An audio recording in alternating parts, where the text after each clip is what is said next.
En séance.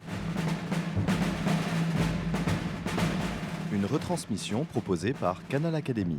Le 23 juin 2008, François Host, professeur ordinaire aux facultés universitaires Saint-Louis, a prononcé une communication intitulée « Le droit, miroir de la littérature » devant les membres de l'Académie des sciences morales et politiques. Né aux États-Unis, le courant droit et littérature se développe aujourd'hui sur le continent européen, renouvelant à la fois les études littéraires et la philosophie du droit. Quels bénéfices les juristes tirent de cette fréquentation de la littérature ? Retrouvons François Host en séance.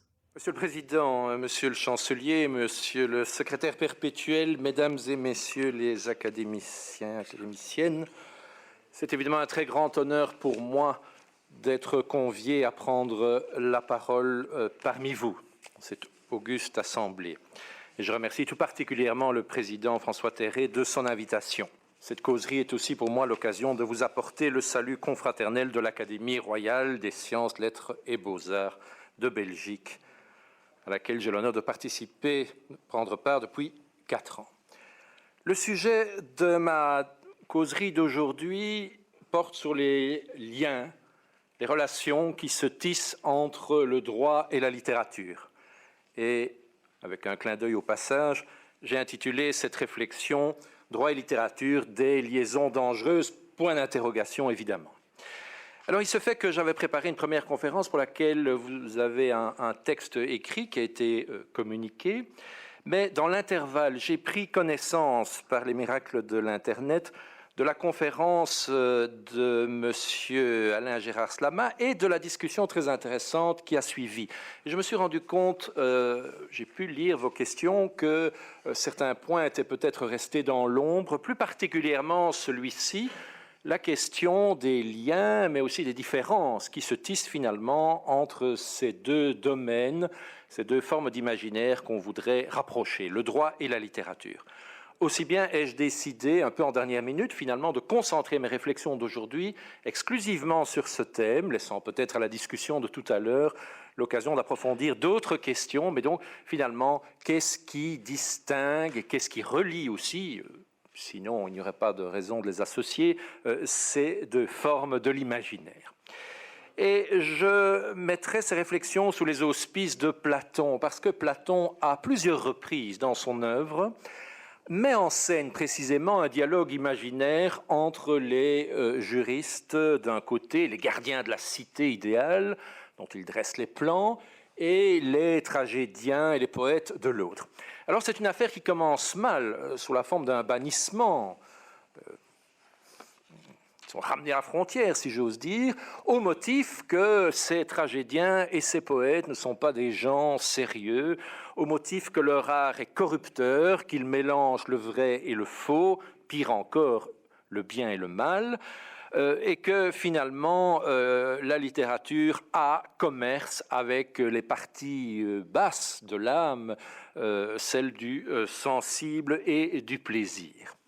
Ou alors, reprenant le thème dans des ouvrages ultérieurs, dans les lois, Platon décide que finalement, enfin ces légistes décident que les littéraires peuvent entrer dans la cité, mais si j'ose dire, à condition de montrer patte blanche, c'est-à-dire sous la pire des conditions que l'on peut imposer à un homme de lettres, c'est la censure. Il fallait que leurs œuvres soient déclarées avouables et bonnes à être entendues par le public.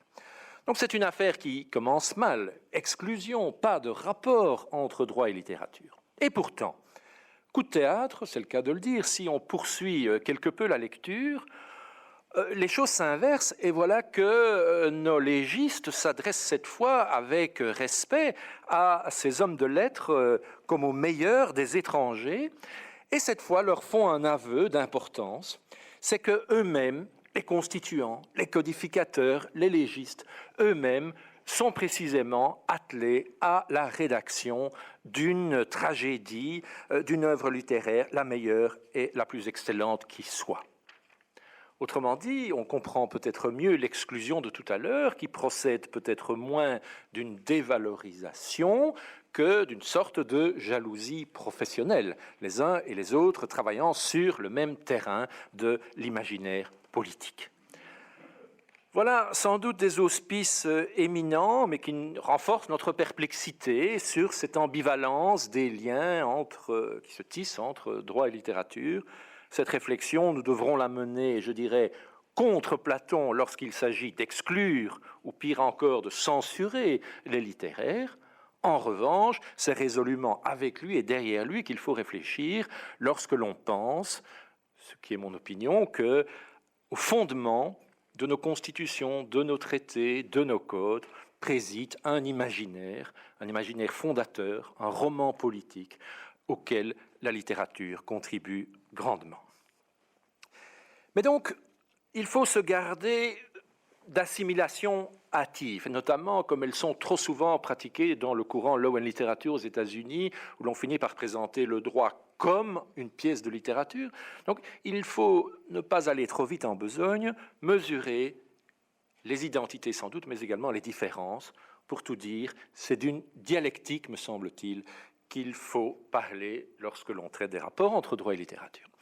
Je commencerai donc par les différences, et je pourrais tout résumer en une formule qui est un jeu de mots, comme si, comme ça. Le littéraire dit « c'est comme si, il était une fois », le juriste dit « c'est comme ça et pas autrement ». C'est un jeu de mots, c'est évidemment un peu réducteur, mais ça fera comprendre les 4 différences que je voudrais décliner entre ces 2 registres. Première différence, alors que la littérature libère des possibles, le droit codifie la réalité. Le droit l'institue dans un réseau de qualifications convenues.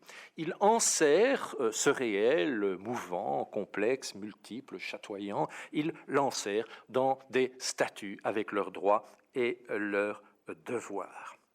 S'il s'avère par exemple qu'un jeune homme nommé Oreste est le meurtrier de sa mère Clytemnestre, eh bien pour le juriste, le scénario ne fait pas de doute, il doit être remis aux mains de sa famille, de la famille de la victime, pour que la vengeance lignagère, voulue du reste par les dieux, personnifiée par les Érénies, pour que cette justice privée puisse s'exécuter. Tel était du moins l'état du droit au 5e siècle avant Jésus-Christ, à Athènes, au moment où un certain Échille s'empare de ce fait divers et lui donne un tout autre scénario. Voilà précisément la contribution de la littérature à la découverte d'un nouvel imaginaire juridique. Imaginez qu'un autre scénario puisse être mis en place dès lors qu'un crime de sang, un matricide, a été commis. Un tribunal va être mis en place, l'aréopage, des arguments rationnels seront échangés, basés sur des preuves factuelles. On entre là dans un autre registre de rationalité. Tout ça se conclut par un vote et, coup de théâtre, Oreste est acquitté pour la première fois. C'est peut-être un des moments fondateurs du droit, de la civilisation du droit. Pour la première fois, un terme est mis au cycle permanent de la violence et de la vengeance en cascade. Voilà donc le rôle, me semble, une des premières différences de la littérature et du droit. Le droit codifie le réel, la littérature libère des possibles. Pour ce faire, la littérature utilise souvent l'arme du faible, le fou du roi, c'est-à-dire le comique et la dérision. Et ça nous donne par exemple une des premières œuvres en langue française, la farce de Maître Patelin. Ça nous donne aussi le procès de Kafka, qui, en dépit de ses pages noires, est aussi à certains égards une œuvre d'un comique très particulier, disons du registre du grotesque. Ça nous donne tout un ensemble de chefs-d'œuvre. Je pense encore à La cruche cassée du romantique allemand von Kleist, où un juge, le juge Adam, est à son corps défendant contraint d'instruire un procès, son propre procès, ce qui nous fait beaucoup rire parce que nous savons, nous, que le coupable, c'est lui. Dans cette fonction critique de la littérature à l'égard du droit, ce n'est pas nécessairement le trop de droit qui est incriminé, ou le trop peu de droit, pardon, l'absence de droit, l'injustice, l'imposture. Parfois, c'est le trop de droit. Ils sont alors brocardés de ces personnages fous de droit, comme le Shylock de Shakespeare dans Marchand de Venise, qui va réclamer le paiement de sa dette en s'attachant au formalisme cambiaire, alors même qu'on lui propose plus de 400 fois le prix convenu. Non, c'est exactement les termes de la lettre de change, c'est-à-dire la fameuse livre de chair prélevée sur le corps de son débiteur. C'est cela et pas autre chose qu'il va réclamer. C'est aussi le personnage de César Birotteau, de Balzac par exemple, qui va passer le restant de sa vie dans la misère noire partagée par sa femme et sa fille pour honorer jusqu'au dernier centime ses créanciers, ne comprenant pas que la faillite est une institution ingénieuse destinée notamment à ne pas payer ou ne pas payer entièrement ses dettes. Les personnages fous de droit, illustrant au fond ce adage paradoxal qui m'avait beaucoup intrigué sur les bancs de la faculté de droit, summum ius, summa injuria. Le comble du droit, le droit porté à l'extrême, eh bien, se retourne peut-être en son contraire, comme beaucoup de choses du reste. Le comble du droit, c'est peut-être le comble du tort et du préjudice. Je remarque aussi que dans cette fonction critique, la littérature, et c'est peut-être inhabituel de le souligner, peut témoigner de trésors de ce qu'on appellerait aujourd'hui de sciences sociales, de sciences humaines, et faire preuve d'un savoir de terrain dont ne disposent pas nécessairement les juristes de l'époque. Je parlais de César Birotteau tout à l'heure. Eh bien, je parle sous le contrôle du président Terré, je tiens ce César Birotteau pour un chef-d'œuvre de sociologie juridique, dans la mesure où c'est une critique tout à fait pertinente, une évaluation législative, dirait-on aujourd'hui, de la loi française sur les faillites de 1807, qui était une sorte de catastrophe, et qui du reste a été abrogée peu de temps après la parution de l'ouvrage de Balzac. Je pense encore au grand chef-d'œuvre russe de Tolstoï et de Dostoïevski, qui nous parlent, parce qu'ils avaient connu cette condition, qui nous parlent du bagne de Sibérie, et qui révèlent, me semble-t-il, des trésors de sciences sociales à un moment où les facultés de criminologie bruissaient des théories, des théoriciens positivistes italiens, Ferri, Garofalo, Lombroso, théories complètement oubliées et même disqualifiées aujourd'hui, alors que le véritable savoir criminologique se trouve dans les analyses très fines de Dostoïevski ou de Tolstoï. Voilà une première différence. Seconde différence entre le droit et la littérature, ça concerne cette fois-ci le rapport au temps. Et je ne vous étonnerai pas, évidemment, en disant que le droit fait vœu d'inscription dans la durée, dans la longue durée, répondant ainsi à une valeur fondamentale qui est la sécurité juridique. Autrement dit, le droit fait des choix parmi différents scénarios et entend s'y tenir. Alors que, tout à l'opposé, plutôt que de stabiliser les attentes ou de rassurer nos angoisses, tout à l'opposé, la littérature crée la surprise. Nous attendons d'elle qu'elle nous étonne, qu'elle nous dérange, qu'elle nous dépayse, qu'elle nous émerveille. Nous savons que la littérature peut se livrer, pensons à Kafka, aux variations imaginaires les plus inattendues.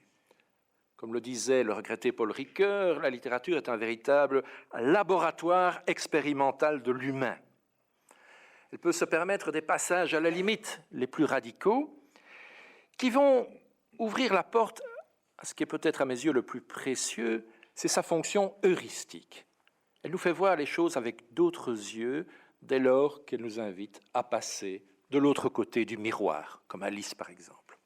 Là, je peux vraiment en témoigner, c'est un peu sur le tard que je suis venu à ce courant droit et littérature. Je croyais connaître des choses sur le droit, j'ai beaucoup appris par ce passage de l'autre côté du miroir auquel m'invitait la littérature. Par exemple, chez Kafka, tout le monde sait que s'expérimente une sorte de déconstruction de la loi et des institutions judiciaires, mais ce n'est pas pour déboucher sur l'anomie, l'absence de loi. Ce qu'on y découvre, c'est quelque chose de bien plus dense, mais aussi de bien plus terrorisant. C'est ce que j'ai appelé, faute de mieux, la loi archaïque de nécessité, une sorte de justice immanente, où la distinction entre l'ordre des faits et l'ordre des valeurs n'est plus très claire et qui engendre une terreur absolue. C'est peut-être de cette loi archaïque de nécessité que précisément les tragiques grecs 25 siècles plus tôt, avec la figure des Érénies, entendait se détacher dans le geste civilisateur dont je parlais tout à l'heure. Voilà une découverte. Autre exemple, j'avais relu le texte de la Genèse relatant le récit du Sinaï, de la donation de la loi au Sinaï, pour y trouver des exemples édifiants, précisément de codification, d'écriture de la loi. Eh bien, en me contentant de lire ce texte, mais simplement de le lire attentivement, c'est tout autre chose qu'on y découvre. J'ose le dire, dans ce texte, on découvre peut-être le premier récit de contrat social de l'histoire, mais un vrai contrat social, une alliance en train de se faire, un peuple en train de se constituer, un peuple en train de se libérer en s'affranchissant de l'esclavage égyptien, un peuple en train de se responsabiliser en exerçant cette liberté, non pas dans le vide absolu du désert, mais en allant à la recherche de cette loi qui va nouer le lien social. Fonction heuristique de la littérature. Troisième différence fondamentale entre le droit et la littérature, elle tient cette fois-ci à la manière de traiter les individus. Je dirais que ici, le droit produit des personnes, alors que la littérature met en scène des personnages. Où est la différence? Mais c'est probablement que la personne juridique, persona, masque de théâtre, la personne juridique, c'est le rôle stéréotypé, doté d'un statut convenu. Dans la mise en scène qu'il opère de la vie sociale, le droit durcit le trait en affublant de rôles convenus auxquels nous sommes censés nous conformer. L'idéal, par exemple, du bon père de famille, sous-jacent au Code civil, l'idéal du commerçant prudent et diligent, ce sont des rôles standards auxquels nous sommes appelés à nous conformer. En revanche, bien entendu, la littérature joue de l'ambivalence, de ce que j'appellerais alors ces personnages, qui sont précisément des personnages littéraires dès lors qu'ils sont doubles, multiples, complexes, évolutifs, qu'ils présentent une face d'ombre.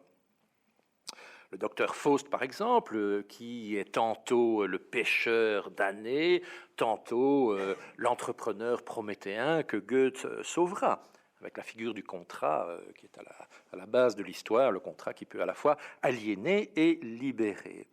La figure d'Antigone, que nous admirons pour son courage, son héroïsme, sa sainteté, mais qui présente aussi, et c'est en cela qu'elle est notre sœur, c'est en cela qu'elle nous est proche et humaine, une Antigone qui présente également des traits incestueux et suicidaires. Robinson Crusoe, que je tiens, je pourrais peut-être y revenir dans la discussion de tout à l'heure, pour un prototype juridique, le prototype juridique même de la modernité, c'est l'individualisme juridique réinventé sur la tabula rasa de l'île déserte. Robinson Crusoe, qui peut tantôt apparaître comme un naufragé névrotique, tantôt au contraire comme un solitaire triomphant. La littérature soumet ces personnages aussi à toutes sortes de métamorphoses, faut-il rappeler Kafka à cet égard.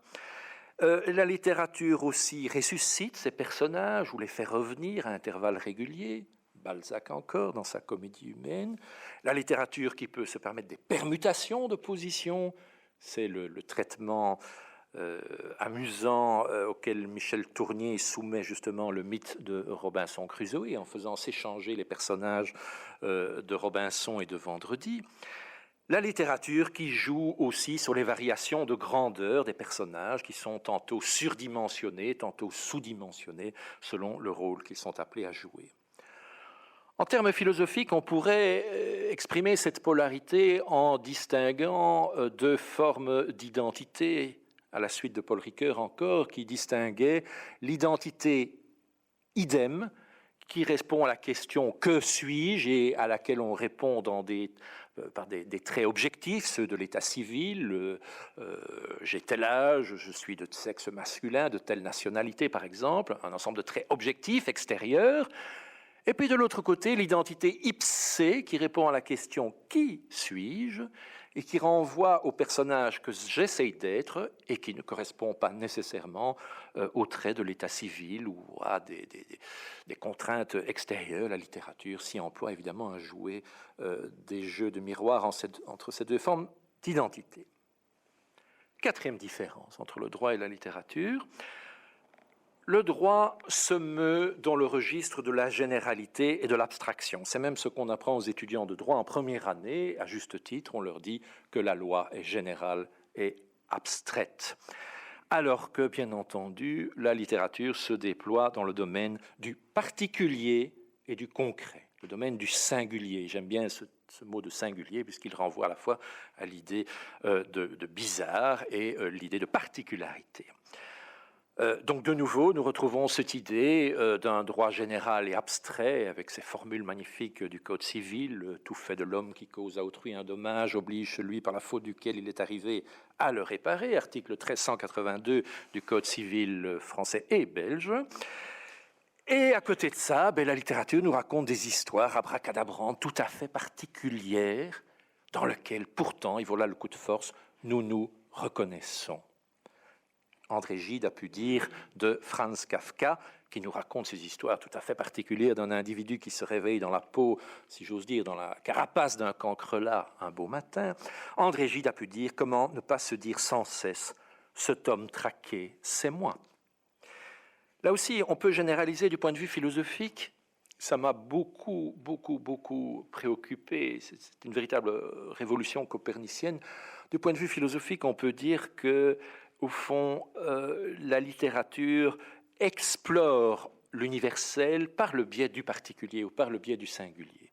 Moi, j'ai été formé dans des moules de pensée juridiques et donc j'ai été habitué à poser d'abord l'universel et à ne m'intéresser au particulier que si et dans la mesure où il se rangeait bien sagement dans le cadre fourni par la catégorie générale. Eh bien, voilà qu'on nous invite à penser ici autrement, peut-être.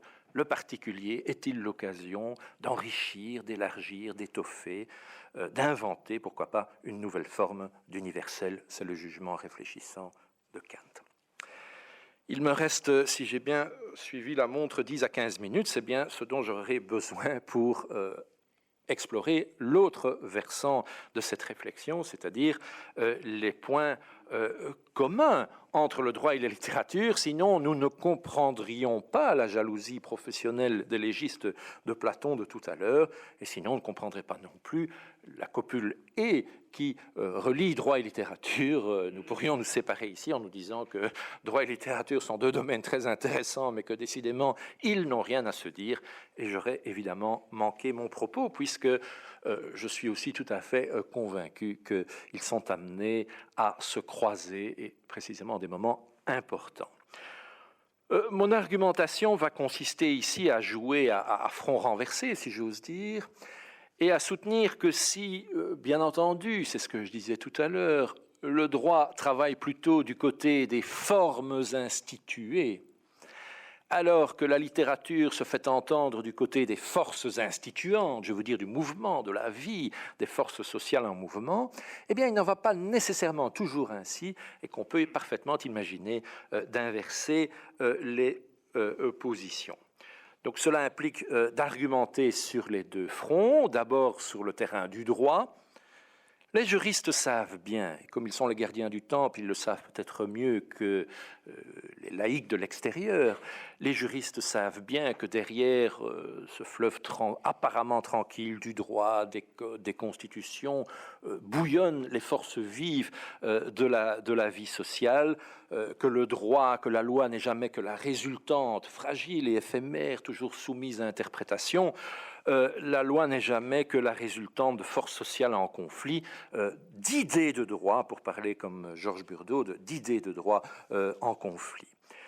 À certains moments, comme les couches géologiques qui apparaissent à la surface suite à des grands tremblements, ce roman politique, cet imaginaire politique apparaît plus clairement en surface. Je pense par exemple au préambule constitutionnel, je pense par exemple à ces textes chargés d'émotions et de rhétorique qui précèdent les grands traités fondamentaux ou les grandes déclarations de droits de l'homme qui nous parlent en 1789 à Paris, aussi bien qu'en 1948 à New York, qui nous parle toujours de l'oubli des droits de l'homme. Donc on nous raconte une histoire. C'est parce qu'on avait oublié ces droits fondamentaux qu'on en est arrivé là, et c'est parce qu'on ne veut plus de cette histoire-là qu'on réaffirme les valeurs fondamentales sur lesquelles le régime est appelé à s'édifier. Donc roman politique sur le plan du droit public, mais il en va tout autant à une échelle micro, si j'ose dire, à une échelle quotidienne dans nos prétoires, au tribunal, où s'affrontent ces récits, ces intrigues que les gens se font à eux-mêmes.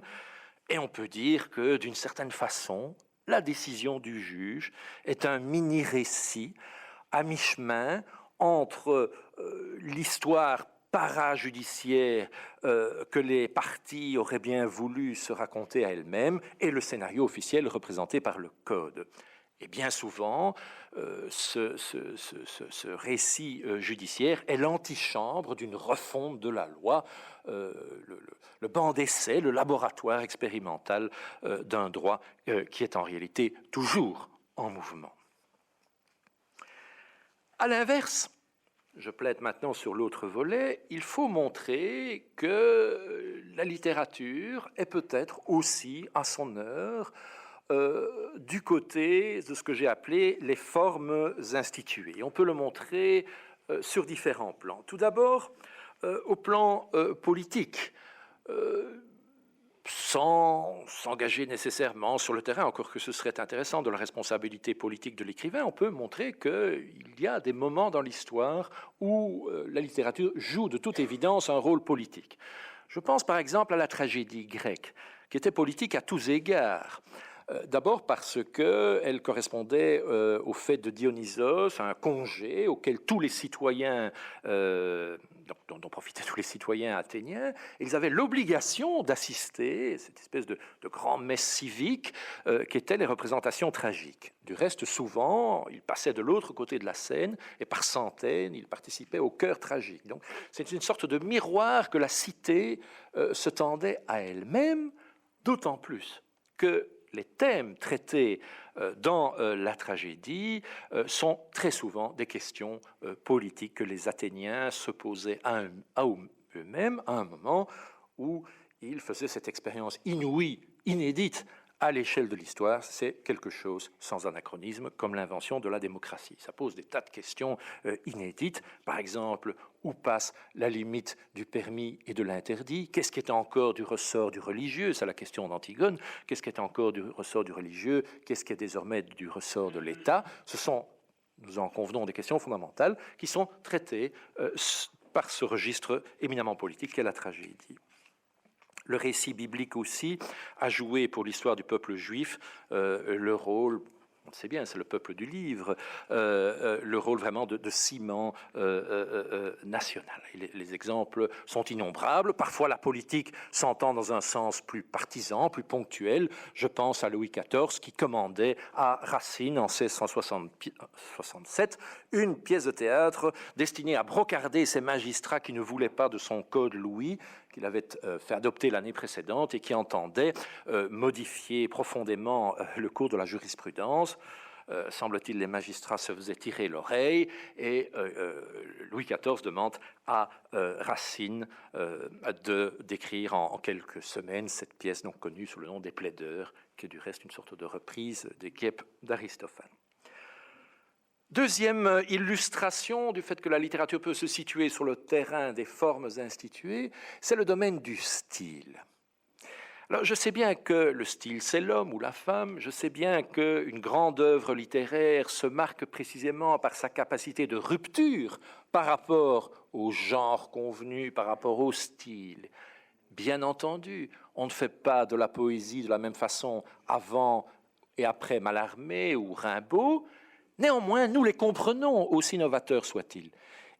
Il y a une sorte de fil rouge à ne pas dépasser, sous peine de tomber dans la folie. Et certains ont dépassé ce fil rouge. Je pense à Antonin Artaud, par exemple. Il y a un moment où on ne se comprend plus. Autrement dit, et c'est une pensée très profonde que je rappelle, c'est une pensée de Paul Valéry, si nul n'est censé ignorer la loi, il est peut-être plus important encore de rappeler que nul n'est censé ignorer le langage. le langage qui est la première des institutions. Et bien donc, quelle que soit la volonté de déformaliser les conventions, le style, les genres convenus, il y a une limite à ne pas dépasser. Donc il y a aussi, d'une certaine manière, une certaine codification du langage, de la communication à laquelle se plie l'homme de lettres.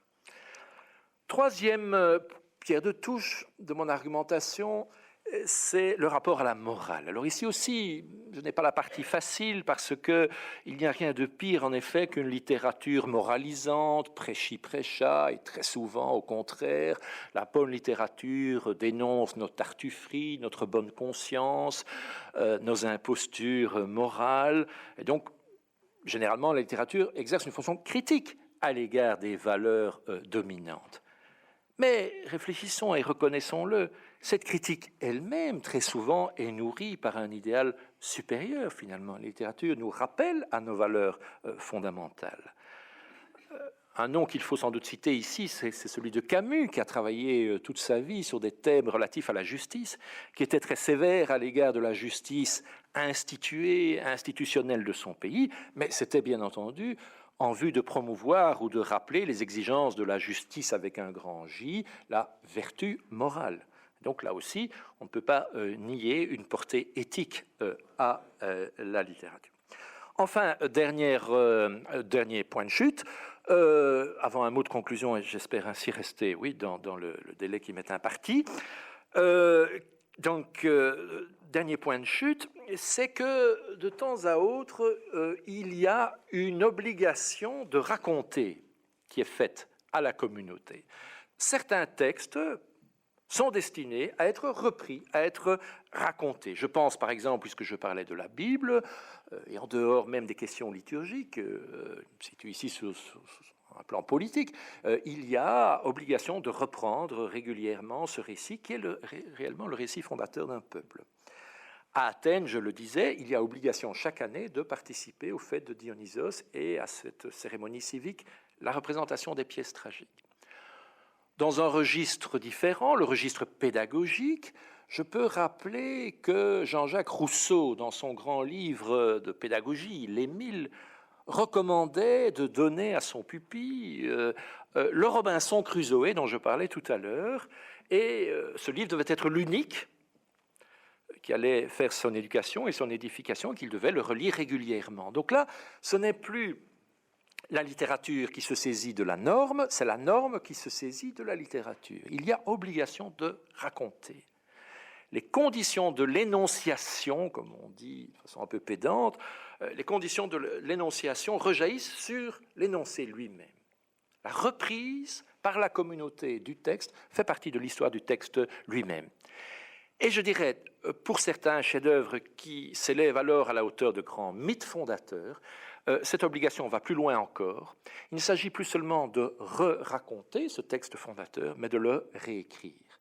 Et un certain nombre de textes dont j'ai déjà parlé, je pense à l'Antigone, à Faust, à Robinson, on pourrait penser à Don Juan aussi, s'élèvent à cette nature de mythe. Ce n'est pas seulement un classique qu'on lit, on relit, c'est une histoire qui a encore un sens pour nous aujourd'hui et que chaque époque réécrit pour répondre aux questions qu'elle se pose aujourd'hui même. Tout ceci, Monsieur le Président, m'amène à une conclusion très simple en forme de dialectique, c'est-à-dire qu'au lieu d'opposer comme des chiens de faïence le droit d'un côté, la littérature de l'autre, le premier qui camperait dans sa rationalité, son impérativité, son sérieux, dont parlait Platon tout à l'heure, et puis l'autre qu'on rangerait dans le registre du frivole, du gratuit, du corrupteur peut-être, eh bien, plutôt que ces différences radicales entre ces deux domaines, plutôt aussi qu'une identification entre l'un et l'autre, mais je crois que personne n'y songe ici, plutôt que cela, c'est d'emprunt et d'interaction, d'influence mutuelle qu'il s'agit, autrement dit de dialectique. Entre le « tu dois » ou « tu ne dois pas » des juristes et le « tout est possible » de la littérature, eh bien, les échanges, me semble-t-il, sont multiples. On pourrait encore dire les choses autrement. Sur les bancs des facultés de droit, si du moins on y parle encore quelquefois latin, on enseigne ex facto ius oritur. Le droit s'origine dans le fait. Le droit s'origine dans le fait. Eh bien, au terme de cette réflexion, je serais plutôt enclin à dire ex fabula ius oritur. Le droit s'origine dans la fable. Ce n'est pas contradictoire avec le premier point.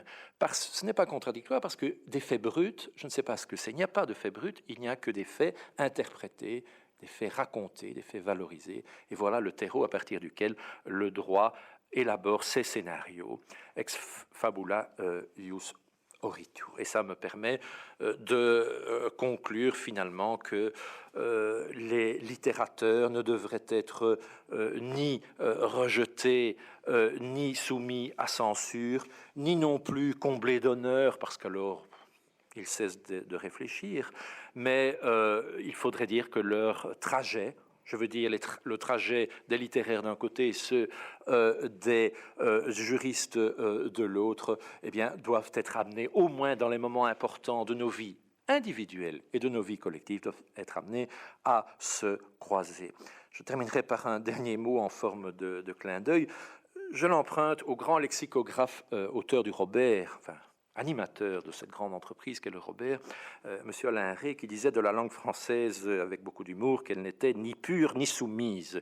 Eh bien, je pense que la grande littérature aussi n'est ni pure ni soumise, elle est à la fois libre et engagée, et c'est en cela qu'elle intéresse les juristes. Je vous remercie. Vous venez d'entendre la communication de François Host, professeur ordinaire aux facultés universitaires Saint-Louis, intitulée « Le droit miroir de la littérature » devant les membres de l'Académie des sciences morales et politiques.